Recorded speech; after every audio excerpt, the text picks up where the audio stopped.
दोस्तों, आज की कहानी ऐसी कहानी है जिसे सुनकर आपकी रूह कांप जाएगी। हरियाणा के पानीपत में रहने वाली एक ऐसी महिला जिसे लोग पूनम बुआ कहते थे, पिछले 2 सालों में 4 मासूम बच्चों की मौत का कारण बनी। वो भी ऐसे बच्चे जो उसी परिवार के थे, रोज साथ खेलते थे, हंसते थे और जिन्हें वह कभी प्यार से गोद में उठा लेती थी। लेकिन उस मुस्कान के पीछे एक गहरा अंधेरा छुपा था, एक ऐसा अंधेरा जो धीरे धीरे खून की प्यास में बदल गया। पानीपत के एक साधारण से मोहल्ले में यह परिवार रहता था, संयुक्त परिवार, जहां हर त्योहार, हर खुशी साथ में मनाई जाती थी। इस परिवार में थी पूनम, लगभग 28 से 30 वर्ष की उम्र की एक महिला, शांत, कम बोलने वाली। कुछ लोगों ने महसूस किया कि शादी के बाद उसका व्यवहार बदलने लगा था। कभी कभी गुस्से में रहती थी, कभी खुद में ही खोई रहती थी। लेकिन किसी ने ये नहीं सोचा था कि ये बदलाव एक दिन खूनी सनक बन जाएगा।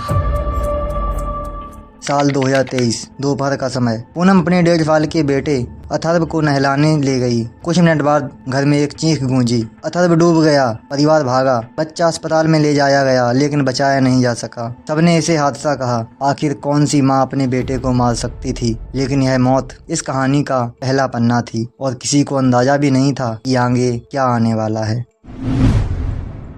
1 साल बाद 2024 की गर्मियाँ। 5 साल की एक बच्ची परिवार की ही खेलते खेलते गायब हो गई। 2 घंटे बाद उसका शव पानी की टंकी में मिला। कैमरा फुटेज में आखिरी बार वो पूनम के साथ दिखी, लेकिन परिवार ने शक नहीं किया। पूनम भी रो रही थी, चिल्ला रही थी, जैसे वह सदमे में हो, और लोग उसे सहानुभूति जताते रहे। साल 2025 की शुरुआत। 7 साल का एक बच्चा अचानक गायब और फिर पानी में मिला। अब परिवार में अजीब सा डर फैल गया था। लोगों को लगने लगा था कि कोई बुरी नज़र, कोई मनहूस जगह कुछ तो है। लेकिन असल मौत घर ही के अंदर थी और अब वह चौथी बार करने वाली थी। 1 दिसंबर 2025, घर में शादी का माहौल था। 6 साल की विधि अपने कजिन्स के साथ खेल रही थी। कुछ देर बाद विधि गायब हो गई। पूरे घर में हड़कंप मच गया। हर कोई पागलों की तरह उसे ढूंढ रहा था और फिर स्टोर रूम में एक टब में उसका शव मिला। इस बार पुलिस ने इसे हादसा नहीं माना। सीसीटीवी चेक हुआ। विधि आखिरी बार पूनम के पीछे जाती हुई दिखी और बाहर नहीं लौटी।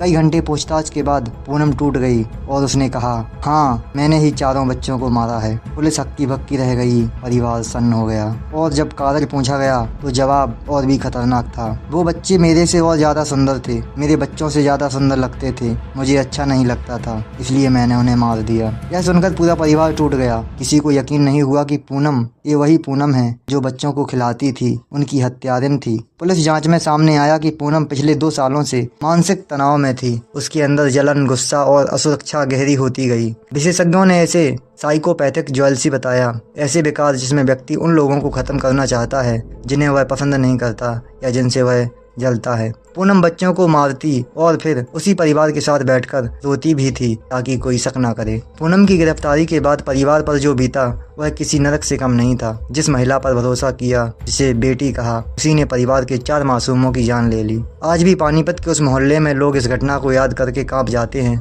दोस्तों, कहानी से एक बड़ा सबक मिलता है। कभी कभी सबसे शांत दिखने वाले लोग अंदर से बहुत ज्यादा टूटे हुए होते हैं और वही टूटन एक दिन राक्षस बन जाती है। पानीपत का एक केस हमें बताता है कि घर के अंदर क्या चल रहा है। इसे हल्के में मत लें। मानसिक तनाव को नजरअंदाज करना बहुत बड़ी असुरक्षा पैदा कर सकता है। बच्चों की सुरक्षा के लिए हमेशा सतर्क रहें, क्योंकि कभी कभी खतरा बाहर नहीं, आपके घर के अंदर ही होता है। दोस्तों, मैं हूँ नीलेश और आप सुन रहे थे हमारी डॉक्यूमेंट्री 4 बच्चों की कातिल माँ, जिसने अपने ही बच्चे का गला घोंट दिया। बच्चों की जिम्मेदारी सिर्फ पुलिस की या समाज की जिम्मेदारी नहीं होती, बल्कि स्वयं परिवार की जिम्मेदारी भी होती है। कभी कभी ऐसे लोग जिन पर हम खुद से भी ज्यादा भरोसा करते हैं, वही परिवार के लिए खतरा साबित होते हैं। तो हमेशा सतर्क रहें और सावधान रहें, और मिलते हैं अगली क्राइम डॉक्यूमेंट्री में। जब तक के लिए धन्यवाद।